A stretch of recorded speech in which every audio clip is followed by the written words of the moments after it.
Welcome to the Good Mood Show. I'm your host, Matt O'Neill. Be sure to hit subscribe so you get a good mood every single week. Today, we are talking with someone who certainly knows about good moods, Allison Graham. She is an author, a speaker, and she works with highly accomplished people who love their work, but who want more mental and emotional space, specifically helping people get out of the constant stress of what feels like a daily grind. Her last book, Take Back Your Weekends, Stress Less, Do More, Be Happier, is giving hope to professionals across the globe that they can have it all. And she has a much anticipated upcoming book with a title I just love called The Stress Illusion. And we're going to get into the 20 ways that stress is an illusion today. Allison, welcome to the Good Mood Show. I'm in a good mood being here. So I'm excited. Thank you. That's Me awesome. too. Yeah. Well, so I am so excited to learn about this stress illusion. And it's just that title just really captivates me because, of course, I feel stress, just like everyone does. And then I also understand that there are lies that I'm telling myself behind that stress, even if they're subconscious, that are causing me to feel it. So why do you think that stress is an illusion? Well, I think stress, the way that we're taught to approach it, the way we're taught to solve it, to measure it, to live with it, is all of it combined is the illusion. And so I think that what happens is we know what we're supposed to do, right? And I'm putting quotes around that. Like we're supposed to exercise and eat good food and meditate and all these different things. And the challenge is when I hear from someone who's like suffocating on their success, right? Like they've kind of like hit that pinnacle of where they thought they wanted to go. And they are at a point where they're like, I don't like it. And I'm so stressed, I can't handle it anymore. They don't necessarily have the space to do those healthy lifestyle choices. And so if we're relying on behavior-based ideas, like I need to add exercise into my routine, like, we're not going to solve the stress problem in our lives. There are a lot of very stressed people hanging out at the gym. I'm one And of so them. you're one of them. Yeah. So, but do you ever feel it's like we're kind of taught, like all day you build the stress in your life, and then you're supposed to go do the exercise thing or the meditate to release the stress hormones that have already fired. Right. And my philosophy is like, no, let's make friends with your stress. Let's redefine the relationship you have with stress so we can understand the types of stress that are actually required for our survival, the types of stress that are going to help us and inspire us to do more and be more and really just be in our flow. And then the destructive stress that is actually causing the overwhelm and the angst and all of those other pieces of the puzzle that I believe is basically unnecessary when we shift our patterns. So it's a huge topic to unpack in this process, but it's changing people's lives who I've been working with, and we've been just, explaining and discovering together over the course of the last year, really how when we shift this perception of stress, we can actually create more joy, more space, more flow in our lives. Yeah, and everyone who's listening knows that stress is the number one killer, right? That's what all of the medical reports are saying is that heart disease and a whole lot of disease is created from stress, but we don't even know what stress is. And so it is a huge topic and a highly important one. You had a quote that I'm going to share, and it is, "Our mess is our message."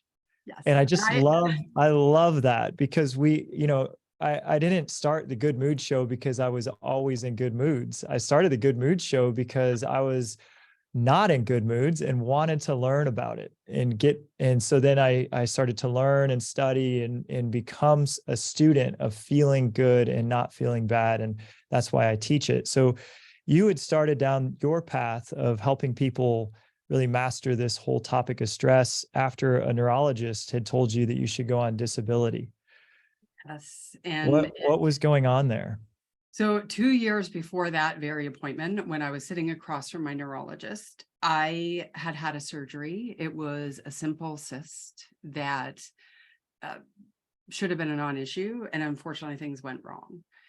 And the surgeon ultimately ended up damaging 2 of my main nerves in my pelvis. And that caused a domino impact of 5 additional surgeries trying to fix the damage from the first, some other pain that came out of that, and then endless medications and doctor's appointments and injections and infusions and all of this piece of it. And then I was just so done. Like, it was when I went to the neurologist, I'm like, look, you have to fix me.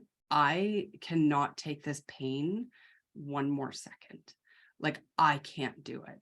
And looking back, I realized it wasn't just the physical pain. And I know sometimes it feels like when it rains, it pours. And I actually had, there were 6 people who died very suddenly in my life, all in a very short period of time. And then I ended up with all these other injuries. And it was just like, I was burned out. And what I think when I look back on when this all started, because I think sometimes the universe sort of gives you these little, off ramps of your plan, shall we say, to teach you new lessons and to help stretch you. And I was living a life that if I would have continued, it wasn't sustainable. So before the original surgery, I was working 18-hour days. I had a Post-it note on my bathroom mirror that said, "Deserve to hit the pillow." And some might suggest that, well, that sounds very noble of you, that you want to, give so much out into the world that, in order, before you go to sleep, you've got to have done enough to serve others. Like, there were nights where I'd be like, I didn't do enough today. And I would literally go back into my office and start sending out emails or connections or writing something or doing something before I'd allow myself to rest. So that was my framework of living before that initial surgery. And I went down to 2 to 5 hours of functionality a day. And anyway, there I was with Dr. Allen, and he's like, "Allison, you need to understand what's happening. Your pain is never going away. You are never going to be off of pain medication. You will never work full-time again. And it's time for you to consider going on disability. You have to reevaluate your expectations for your life." And in that desperation, in that moment, what I knew was giving up was not the answer. It was not going to be the path, but it scared me so much because I was like, what if he's right? Like, what if this is it? I get 2 to 5 hours of functionality a day. I'm, going to keep canceling on all my friends because I'm so exhausted at the end of the day with the pain. I've got this knife that goes, just always constantly, even now, like, this has been many, many years later. So this would have been 2009 when I met with him, and 2007 was the original surgery. And I left that hospital defiant. Like I was like, I'm going to show you, Dr. Wrong. And it's like, as if he was actually like, hoping I wasn't going to win. Like, no, but they're so used to, in the medical system, preparing people to go down the victim path. Right. And I refused. And it was basically out of fear because I didn't have anyone at home. I was single. I couldn't afford to go on disability, right? Like, it wasn't feasible for me. And so that really launched it was the first domino that led me in this path of the body of work that I've created over the last 15 years. Yes. And another quote I saw you say is, our pain can be our purpose. Yes, it can. And so you had this extremely painful experience, literally physically painful, and then a really painful appointment with somebody who said, "Hey, just deal with it. Your life is going to be, a fraction of what it was. So just settle in."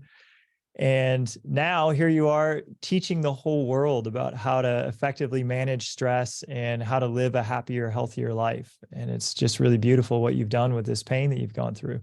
Thank you. And it's interesting. There's a definite correlation between destructive stress and my level of pain. So as that stress level rises, my body loses, and my mind and everything that goes into making friends with my pain and not having it take over my life, my defenses lower. And so I actually had to figure out the stress equation, because it's like this, it can just drain and suck the capacity right out of you if you're not proactively designing how you're using your capacity each and every day. And so this became the puzzle, because people are like, okay, so the doctor tells you need to be resilient, but now you teach stress, but you actually teach personal capacity design. Well, how does it all fit together? And the truth is that all is part of this process, right? Like we can't separate our relationship with stress from our ability to be resilient and to show up every day, to do, to think, to feel, to be. Well, and it's great. You've got this destructive stress meter, and it's called where your pain is. So when your pain is flaring up, you're like, oh, okay, I must have a bunch of destructive stress right now, a bunch of lies about this stress that I'm believing. And I want to get into what these lies look like. So I know your upcoming book has 20 different ways that we have this illusion from destructive stress. I know we won't have time in this episode to go through all of those 20 ways, but I'd love to just hit on some of the biggest ones that most of us deal with. What are some of these ways that stress can be an illusion? Okay, so one of the ways is that the best approach to managing stress is to adopt a zen-like lifestyle. So there's this, I work with a lot of really high achievers who are intense. And they're like, you know what, I've done the whole meditation, the slow down thing. And there's this lie that we can't have intensity without having intense stress. And I completely disagree with that. I actually think there are people who live the kumbaya lifestyle and they just are at a nice, cool pace and it works for them and it's very authentic. Then there are the rest of us who, you know what, we got to figure out how do we continue to reach those goals without allowing the stress to cloud it. So there's one little shift in how we perceive it. Oh, sure. I wasn't designed as a lackadaisical lay on the beach human being. That's not who God made me to be. So Yeah, this awesome. thought that I need to just change who I was designed to be in order to be stress free, I could never hit that. Yes. I would never be able to become that. And, you know, I hear something that just came into my mind is the concept around letting things go, right? Like, oh, well, you know, you just don't need to worry about that. And, you know, like, you know, and I'll talk with a client and they'll go, I know I shouldn't be worried about this. I know I shouldn't be stressing about this. Mm. And I'm like, but isn't that the thing that's really touching your soul, your heart, your mind? And so we're taught to deflect a lot of the challenges in our life. And because I can't control that, right? Like I can't tell you the number of times I've been in a workshop with a team and somebody will say, well, you know, we can't control the economy. We can't control, you know, how that client is or whatever. And I'm like, yeah, but what is it that's consuming you? And now you're judging yourself for actually trying to process the thing that you can't control. And so I have a bit of a different perspective on that the control, the things that we can't control, we want to recognize those and we want to process them effectively and not try to take action on fixing the things you can't control, but like actually processing it, being okay with it, doing the forgiveness wherever that ends up. So anyway, that's just a little piece of the puzzle, not necessarily one of the illusions, but I think it's really important piece of the puzzle. And yeah, we're hurt. We've all been taught the circle of control. Like, Yeah. hey, what's within your circle of control is what you should focus on. Everything outside this circle is stuff you can't control. So you shouldn't spend any time worrying about it. And you're saying, what if you are worrying about it? And then you're worrying about the fact that you're worrying about it because you know you're not supposed to be. And so it's like a double negative.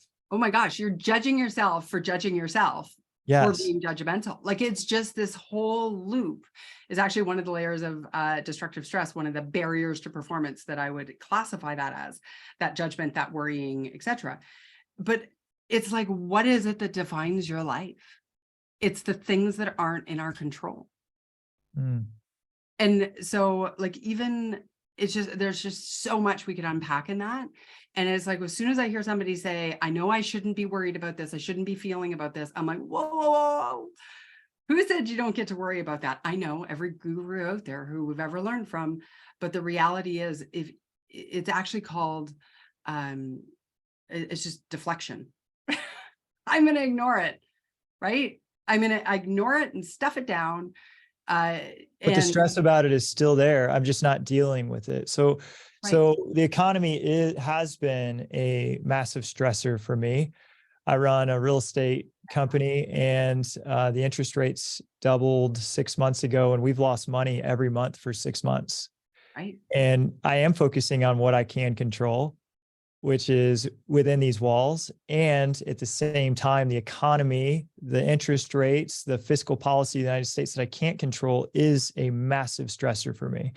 So what would be your advice on how to process this angst I have about decisions that I'm not making that are having such a negative effect on so many people here? Gosh, I love the word angst. It's one of my favorite angsts. But anyway, we'll talk about that. So feel the fear. See, energy or emotions are energy in motion. We need to give them space and fluidity so that they can actually be processed. And so this actually goes to the one of the lies, I believe, about stress, if you're open to it, and this will share with you how you can deal with this. We're often taught that there's good stress and bad stress.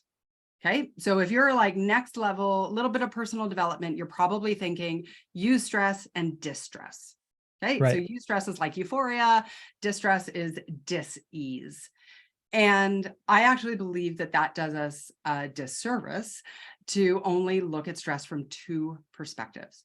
We actually need a third bucket. Now, there are medical journals that have 12 different types of stress, and the average person is not interested in going that deep, but let's look at them as three different stress buckets. Stress is so good for us in terms of our, it's a signaling that we are in danger or someone we love is in danger. And so this is a survival stress mechanism.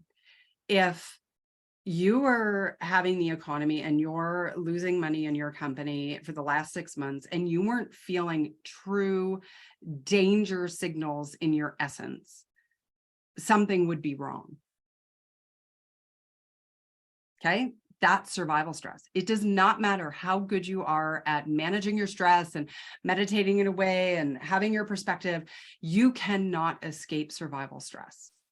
I remember how this came to be. Somebody I really care for and love was going through some very significant business challenges of, things getting pulled and potential for bankruptcy and, just everything you would imagine. And it was through the pandemic. And that a really big impact in my family as well. And I was feeling all this anxiety and this sensation. And I'm like, what's wrong? Why? Like the stress is good for me. And I'm not like exaggerating the story. And I'm like, oh, because it's natural. So when we feel survival stress, that's an adversity.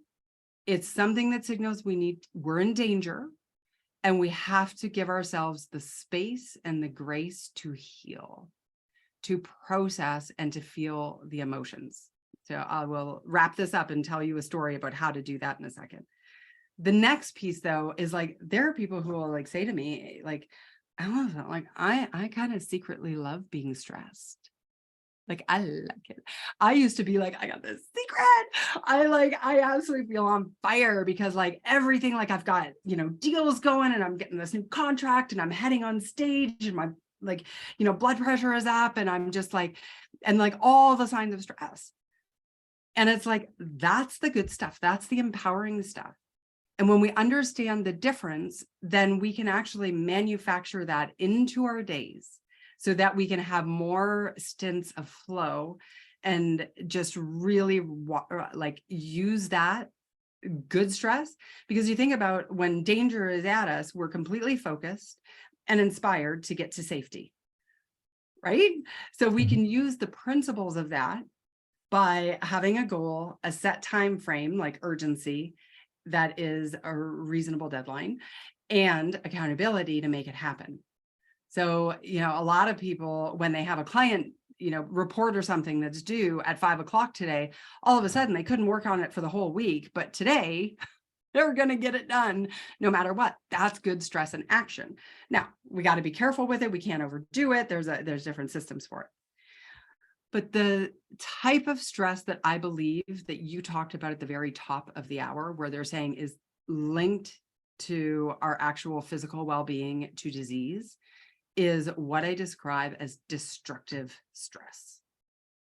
And this is how we make our lives harder than it needs to be. So let's take a survival stress situation. Oh my gosh, the economy is tanking. But now we add on some there's true emotion around that, right? Like we've got to have the fear, we've got to process it. But let's say now you're talking to one of your children and you're feeling all this emotion that you're not letting yourself feel about the economy, okay? And you are feeling anger, you're feeling fear, you're feeling resentment that, you didn't put enough money away, like whatever it is, right? For a rainy day. And your child comes up and says, hey, Daddy, can we go for ice cream? And you snap at the child. What do you mean ice cream? We don't have money for ice cream. What do you think's going on here, right? Like we've just misplaced emotion to something else that isn't required for this. Or perhaps lots of different ways. And then add on the negative storyline. Oh my gosh, the economy is so bad. I'm never going to be able to sell everything. We're going to have to give up our own house. I'm going to put it on the market. I'll use that commission. And we just give into the spiral of this stress story of just going down the path of doom and gloom. Pretty hard to be in a good mood when you're in the path of doom and gloom. Sure. Yeah. So now we've made that even harder. And then we add on some barriers to performance, like you're really judgment oriented or you're blaming oriented, worrying. I come from a family of professional worriers. Like we are awesome at it. I learned from the best. Yeah. And, now it's like I no longer worry past about like a 10-minute frame. So it's part of the, shrink how long it takes. So we add misplaced emotion, negative storyline, and barriers to performance around the things that we need to do, think, feel, and be. And we've just made them harder. And that is destructive stress. Now, when I remember before the pandemic, I was out for lunch with a friend of mine and she comes into the restaurant and I could just tell something's going on. And she gets into this mood and she sits down and I said, how are things going? She goes, awful. It's time that I go get a new job. And she's just on a mission. And I'm like, oh my gosh, like what happened? Tell me. So she's a senior executive at an international firm. Okay. So, but for the regional level, she said, head office sent down this new reporting system and you're so disrespectful. They don't understand how busy we are on the ground, how much I'm already in over my head. I don't have time to do this new thing. And I'm like, oh my gosh, like this is huge. She goes, I said, when did they send it down? And she said 3 weeks ago. And I'm like, you haven't done it yet? She goes, no, I'm not going to do that. And, she's just off into this tangent about this stuff. And I'm like, wow, this is a big deal. Like, tell me, how long is this report going to take you? She leans back. She says, 15 minutes. And I'm like, what? And she's like, 15 minutes. And of course, now she's laughing. She's like, yeah, I probably could have just done it. Wow. But it was misplaced emotion, negative storyline, and a barrier to performance of procrastination, boundaries, etc. But here's the thing, she legitimately felt disrespected. But that wasn't about the report that she packed this emotion around. Right. That was about the entire working environment and the fact that they hadn't given her the budget to replace an employee that they had already let go. And she was having a negative storyline because she didn't feel respected. There might be some legitimacy to that, but it wasn't the report's fault. And so often it can be those little things that we need to do all day long that we start building this negative storyline, misplaced emotion, and barriers to performance around, because we're not truly processing the emotions of the real stuff. So that to me is destructive stress and how it's created. So if we can take that, identify it, use my problem solving framework to figure out how do we shrink that, that is where freedom and space comes from. Let's talk about the problem solving framework. Oh, sure. Let's go in that direction. Why not? So, because now, so it sounds like step one is recognition, awareness that I have some destructive stress. And so we've got some cues that you've pointed out. Maybe we've snapped at someone we care about. Maybe we're being kind of irrational about something that would only take a little bit of time. So if we can have awareness, this self-awareness that, hey, I have destructive stress. Now I want to process it well.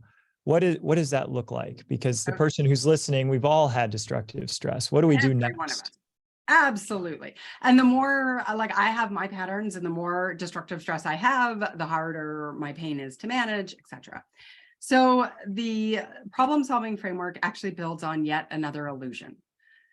And the illusion is that solution first thinking is the best way to solve our problems and reduce our stress. What that would show up as is somebody would say, well, what do I need to do? What do I need to do? Well, the answer for you is different than the answer for somebody else on what you need to do. So we back up and we go, okay, what's really happening? So that clarity around the issue that you're actually dealing with is so critical, because sometimes when I'm working with people, they're like, well, I'm totally stressed about this report, if we use my friend's example. And it's like, you think that's what you're stressed about, but that's actually not the issue. Right? So we've got to be clear, because sometimes we're solving for like 5 or 6 or 7 or 10 issues and we're putting it all together in one. Okay. So we want to I was watching a video a couple weeks ago about one of my favorite authors, David Hawkins. And David said, in the absence of emotion, what to do after a disaster is really easy. Oh my gosh. This David fellow, I need to go watch that video. I love it. He's extraordinary.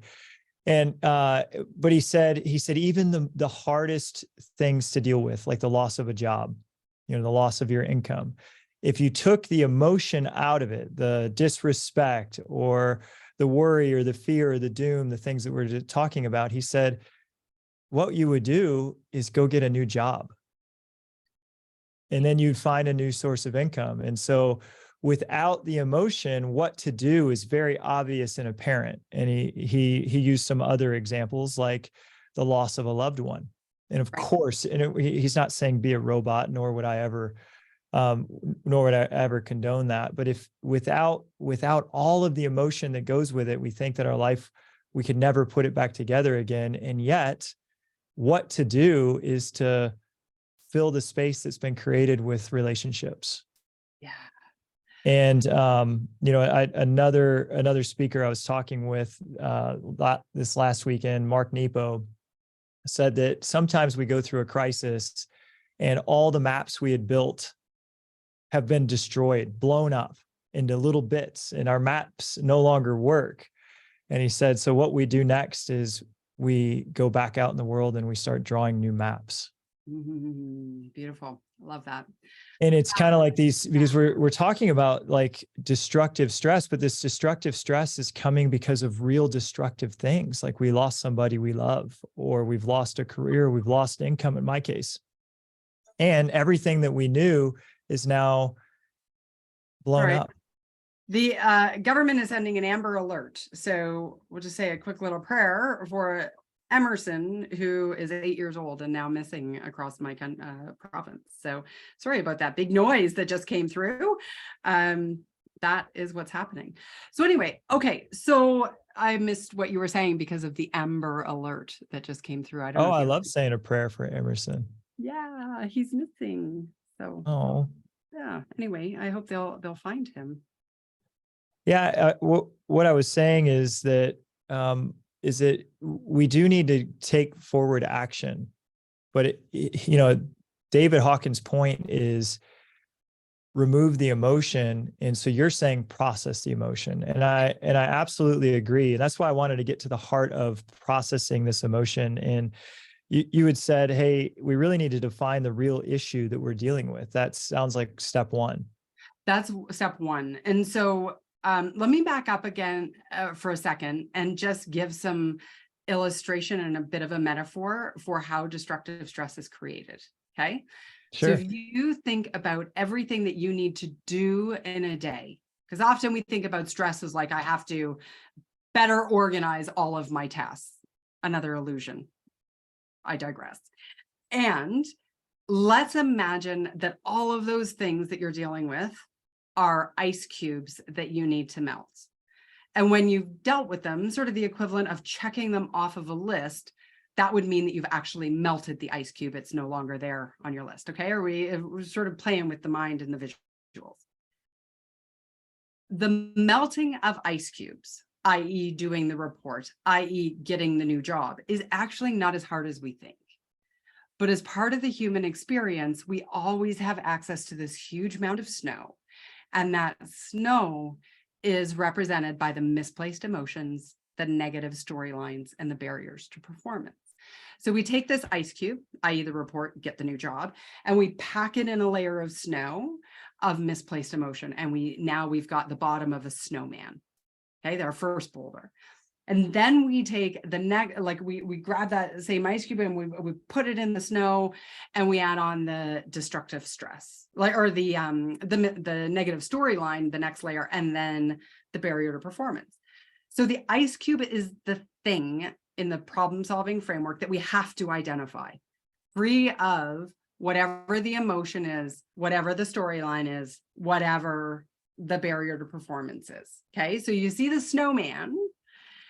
And the problem with packing the snow is that it's harder to see the ice cube. I love this metaphor. Yeah, it's the ice cube that became the snowman. It is like, I love it when I get like emails. I go in and do a workshop with like a bank or, some sort of a company.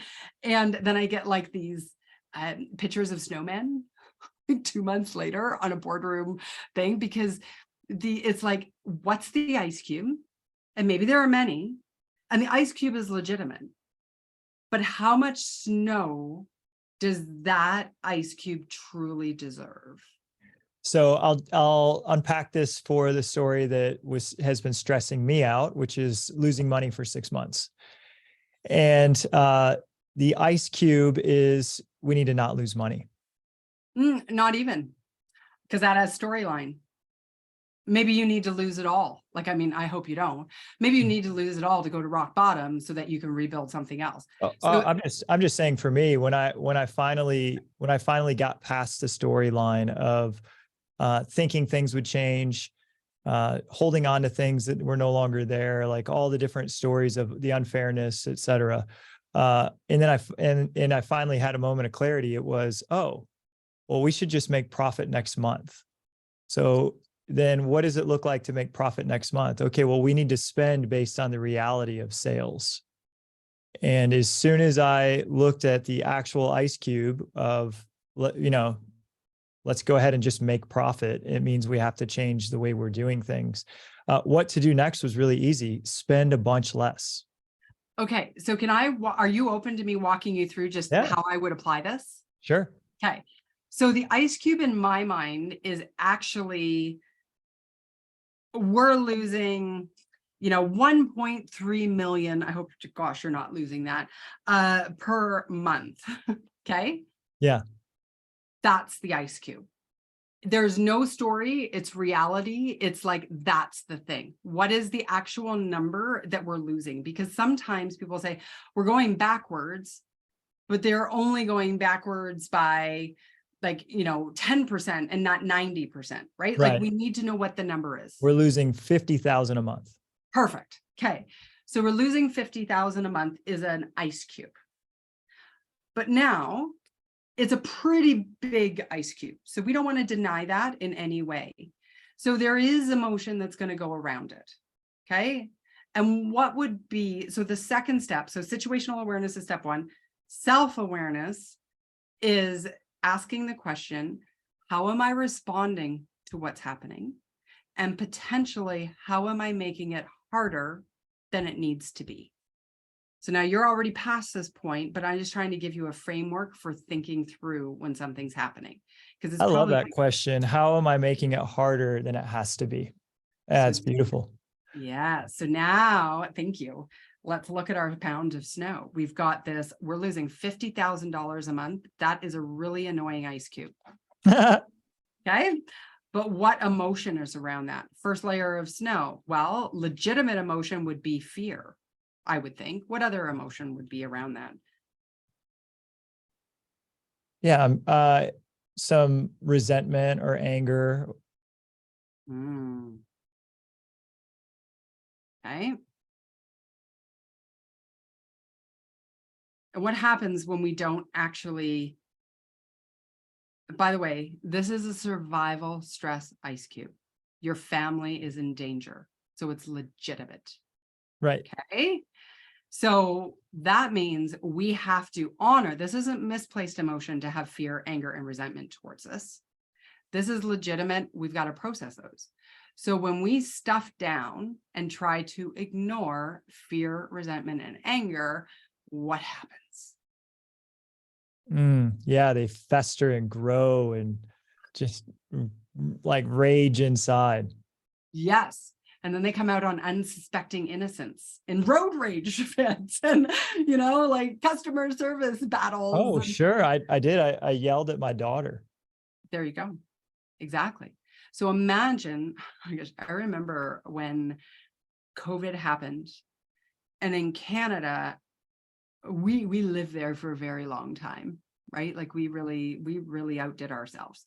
Anyway, I had really, like, I was set up for my best quarter of my business, right? I've been in business since 2006. Was super, super excited. And on the Friday night, every keynote, every workshop that I had been canceled. And on Friday night, I toasted a glass of wine to my mom. And I said, but you know what? I still have that keynote down in Texas. That'll get me through. And by 9 o'clock that night, I did not have that keynote down in Texas. And my business went from best quarter planned to zero revenue. And Yep. I had just spent a whole bunch of money on a renovation. I had no fallback position. Right. And so understanding this situation of destructive stress and empowering stress, survival stress, I was like, okay, my revenue is zero. That's an ice cube, and that's a survival stress ice cube. I'm in danger. What are the emotions that I'm feeling around that? And what is legitimate? So all of those things you just said, fear, resentment, anger, unknown. Tony Robbins talks a lot about being comfortable with uncertainty, and that your success will be in direct relation to how you can balance the need for certainty and uncertainty. So I've worked really hard on being okay with uncertainty. So thank goodness I already had that skill. But I noticed some of my colleagues in the speaking industry were like, I'm just going to ignore it and I'm going to go on vacation and, see what happens. And, that's fine. And I'm like, no, I got to process this. And some just like powered through. So here's what I did. I set an alarm at a routine interval, depending on what meetings and things I had virtually going on, where I would literally have it as my processing time.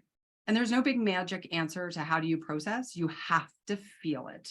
You have to go inside and you have to let all the emotions flow, energy and motion. And what I did was I got under my dining room table and I curled up with my dog, Winston, with an alarm clock.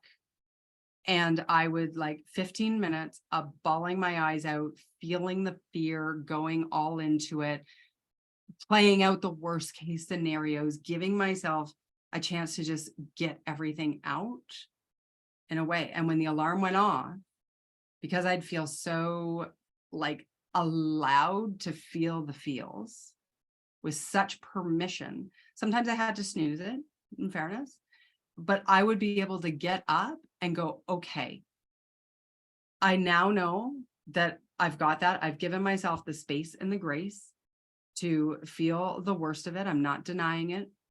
I'm not exaggerating it. I'm feeling whatever my body needs to feel in my heart and my mind. And now I'm going to get into solution activation mode. What is the next best step to take? So yes, you need to make up $50,000. I got it. But now we got to go, okay, so here's the ice cube, $50,000 downfall. That's danger stress. So we're not going to deny anything. We're going to look at what are the emotions I'm feeling around it. What are the storylines? Storylines will make everything worse. And another one of the illusions that I talk about in the book is that we have to do positive thinking. Okay, so doom and gloom reality is here. Power of positive thinking is way over here. And it's like, I'm losing $50,000 a month. And that magic rainbows fairy dust over here is like, that's okay. I'm going to be, I've got a line of credit. My kids don't need to go to university. They're going to be entrepreneurs.